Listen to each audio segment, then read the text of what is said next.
Bilang bahagi ng mas pinaigting na kampanya kontra iligal na droga, nagsagawa ng orientation hinggil sa Barangay Drug Clearing Program ang provincial government ng Maguindanao del Sur sa ilalim ng pamumuno ni Governor Datu Ali Midtimbang Sr. Ang Partners in Peace and Progress story mula kay Naphtali Velarde. Pinangunahan ang aktibidad ng Office of the Provincial Planning and Development Coordinator sa pamumuno ni PPDC Nul Farid Ampatuan, katuwang ang Philippine Drug Enforcement Agency sa ilalim ng superbisyon ni Provincial Officer Marlon Santos.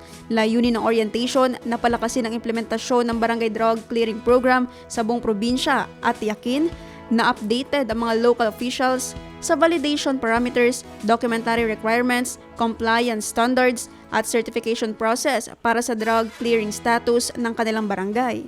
Dinaluhan ito ng mga kinatawan mula sa 21 natitirang drug-affected barangays at 2 barangay na eligible na para sa deklarasyong drug-free mula sa kabuang 287 barangays sa probinsya. Kabilang sa mga kalahok ang mga barangay captain, barangay secretary, municipal local government operations officers mula sa Ministry of the Interior and Local Government, Maguindanao del Sur, mga chief of police at MADAC focal persons.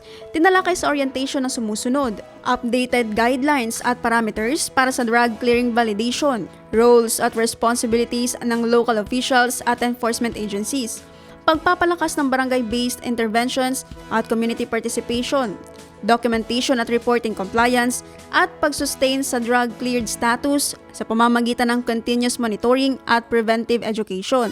Binigyang diin ng PIDEA ang kahalagahan ng interagency collaboration at accurate reporting upang masiguro ang transparency at credibility ng validation process.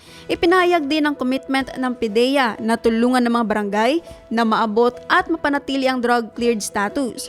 Samantala, muling pinagtibay ni PPDC Ampatuan ang buong suporta ni Governor Midtimbang sa mga munisipalidad at barangay sa kanilang kampanya laban sa iligal na droga.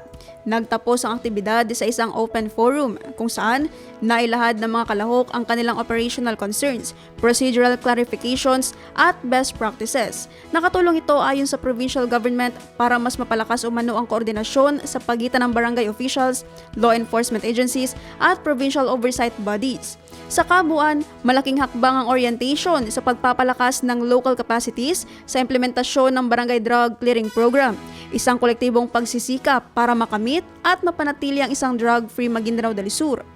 Naphtali Velarde, iMinds, Philippines.